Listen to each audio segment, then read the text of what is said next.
দর্শক, ফেসিবাদ সরকারের মিথ্যা ও ষড়যন্ত্রমূলক মামলার শিকার হয়ে দেশের বাইরে থাকা বিএনপির ভাইস চেয়ারম্যান এবং কুমিল্লা-৩ আসনের ৫ বারের সাবেক এমপি কাজী শাহ মোফাজ্জল হোসাইন কায়কোবাদ দীর্ঘ ১৩ বছর পর দেশে ফিরছেন।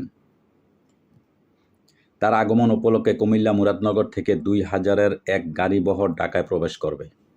শনিবার ২৮শে ডিসেম্বর বেলা ১১টায় সৌদি আরব থেকে একটি ফ্লাইটে করে ঢাকার হজরত শাহজালাল আন্তর্জাতিক বিমানবন্দরে পৌঁছানোর কথা রয়েছে এই নেতার।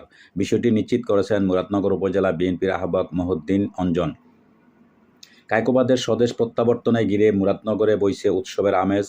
জননন্দিত এই নেতার বাংলাদেশে আগমন উপলক্ষে মাস জুড়ে মুরাদনগরে চলছে ব্যাপক আয়োজন। দলমত নির্বিশেষে বিমানবন্দরে কায়কোবাদকে স্বাগত জানাতে কুমিল্লা জেলার মুরাদনগর উপজেলা বিএনপি, বৈষম্যবিরোধী ছাত্র আন্দোলনের ছাত্র জনতা, আলেম ওলামা, মাওলানা, শিক্ষক, পেশাজীবী, সচেতন নাগরিক সহ সব ধরনের শ্রেণী পেশার লক্ষাধিক মানুষ উপস্থিত হচ্ছেন। বিমানবন্দরে যাওয়ার প্রস্তুতি হিসেবে খাবারের আয়োজনে উপজেলার প্রতিটি ইউনিয়ন ও গ্রামে গ্রামে তৈরি করা হচ্ছে দোয়া ও মিলাদ মাহফিল। ব্যানার, ফেস্টুন নিয়ে বিভিন্ন অঙ্গ সংগঠন, বিভিন্ন শ্রমিক ইউনিয়ন সহ বিভিন্ন প্রতিষ্ঠানের কর্মীরা বিমানবন্দরে হাজির হবেন এবং ফুলের মালা দিয়ে বরণ করে নেবেন মুরাদনগরের মেহনতি মানুষের প্রিয় এই নেতাকে। মুরাদনগর উপজেলা বিএনপির আহ্বায়ক মহিউদ্দিন অঞ্জন জানান, কায়কোবাদের স্বাগত জানাতে মুরাদনগর উপজেলা থেকে ৪০০ বাস ও ১৫০ সহস্রাধিক প্রাইভেট ও মাইক্রোবাসের মাধ্যমে লোকজন ঢাকায় যাবেন।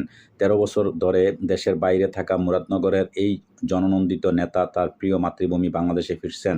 তার স্বদেশ প্রত্যাবর্তনে ঘিরে মুরাদনগরে ব্যাপক উৎসাহ, উদ্দীপনা, উৎসবের আমেজ বইছে। দলমত নির্বিশেষে সব শ্রেণী পেশার মানুষ এই নেতাকে বিমানবন্দরে স্বাগত জানাতে সব প্রস্তুতি এরই মধ্যে শেষ করেছে।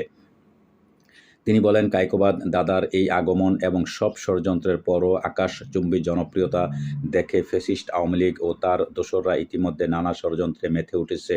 লাখ লাখ মানুষ ঢাকা যাবে প্রিয় নেতাকে বিমানবন্দরে বরণ করতে। সেই সুবাদে যেন কোনো দুষ্কৃতকারী অপ্রীতিকর ঘটনা ঘটাতে না পারে সে বিষয়ে প্রশাসনের দৃষ্টি কামনা করছি। একই সময় এতগুলো যানবাহন বিমানবন্দরে যাওয়ার কারণে সড়কে যানজটের সৃষ্টি হতে পারে, সেজন্য আমরা মুরাদনগরের উপজেলা বিএনপির পক্ষ থেকে প্রশাসনের সার্বিক সহযোগিতা কামনা করছি। এছাড়াও যানজট নিয়ন্ত্রণে পুলিশ ও ট্রাফিক পুলিশের সহযোগিতার জন্য আমাদের স্বেচ্ছাসেবীরা কাজ করবে।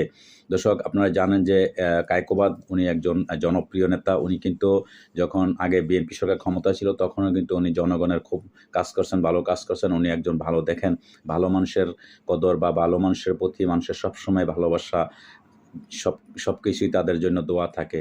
তো দর্শক, আজকে এই পর্যন্ত। ভালো থাকবেন। আল্লাহ হাফেজ।